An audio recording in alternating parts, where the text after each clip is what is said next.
நண்பர்களே, இன்னைக்கு காலையிலே ஏஞ்சி பக்காவாக ரெடியாகி பக்குவமாக ஒரு இன்டர்வியூக்கு போகிறேன். இது ஒன்றும் என்னோடய ஃபஸ்ட்டு இன்டர்வியூலாம் கிடையாது. ஆல்ரெடி நான் ஒரு 10 ரிஜெக்ஷனை பார்த்துட்டு 11வது ரிஜெக்ஷனா இல்லை சக்ஸஸான்னு பார்க்க தான் கிளம்பி போயிட்டுருக்கேன். இன்டர்வியூ சக்ஸஸாக ஃபெயிலியரான்னு தெரியறதுக்கு முன்னாடி நம்ம சேனலை சப்ஸ்கிரைப் பண்ணலாம், சப்ஸ்கிரைப் பண்ணிட்டு பாருங்கள். ஸோ இந்த வீடியோ யாராவது காலேஜ் படிக்கிற பசங்க பார்த்துட்ருக்கீங்கன்னா, நீங்கள் எந்த அளவுக்கு உங்கள் காலேஜ் லைஃப் என்ஜாய் பண்ணுறீங்களோ அதில் ஒரு 50% ஆச்சு ஸ்கில் செட் டெவலப் பண்ணுறதுல வச்சுக்கோங்க. அப்புறம் உங்களுக்கு என்ன வரும் வராதுன்றது உங்கள் காலேஜ்லேயே டிசைட் பண்ணிடுங்க. இல்லைனா என்ன மாதிரி ஹெச்ஆர் என்ன கேள்வி கேட்பாங்களோன்ற பயத்திலே இப்படி திருன்னு முழிச்சிட்டு உட்கார வேண்டியது தான்.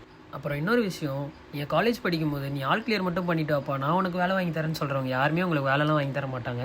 அதை நம்பிட்டு உட்காந்துருந்தீங்கன்னா என்ன மாதிரி தம் ஃபிங்கரை டவுனில் காட்டுறதுலேயே உங்கள் வாழ்க்கை போயிடும். ஸோ அதாவது நான் என்ன சொல்ல வரேன்னா, இந்த இன்டர்வியூவும் எனக்கு புட்டுக்குச்சு. ரிஜெக்ட் ஐட்டமேன்னு கவலைப்படாமல் அடுத்த இன்டர்வியூவில் பார்த்துக்கலான்ற ஒரு பாசிட்டிவ் வைப்போட கிளம்பிட்டேன். அப்புறம் ஏன்டா கண்ணு கலங்குதுன்னு கேட்காதீங்க, அது வழி, வேறு டிபார்ட்மெண்ட். ரைட்டு, இதுக்கப்புறம் எதுவும் பண்ண முடியாதுன்னு தெரிஞ்சு பில்டிங் ஒரு டாட்டாவை காமிச்சிட்டு நான் அங்கேருந்து கிளம்பி ஸ்ட்ரெயிட்டாக டி நகர் போயிட்டேன். எதுக்குன்னு பார்த்தீங்கன்னா, பெருசாலாம் ஒன்றும் இல்லை, காலைல சாப்பிடாம வந்துட்டேன், ஏதாவது சாப்பிட்லாமேன்னு நிறுத்தினேன். அங்கே தேடி தெரிஞ்சதில் ஒரு கடை ஒன்று கண்டுபிடிச்சேன். 70 ரூபா கொடுத்து ஒரு 5 மோமோஸ் வாங்கினேன். ஏன்டா வாங்கணும்னு ஃபீல் பண்ணிகிட்டே சாப்பிட்ற மாதிரி ஆயிடுச்சு. நமக்கு கொடுத்து வச்சது அவ்வளோதான்னு நினச்சிக்கிட்டு இருந்து பத்திரமா வீட்டுக்கு கிளம்பிட்டேன். ஸோ நீங்கள் இன்னும் நம்ம சேனலை சப்ஸ்கிரைப் பண்ணலாம், சப்ஸ்கிரைப் பண்ணிட்டு பாருங்கள். தேங்க்யூ, பாய்.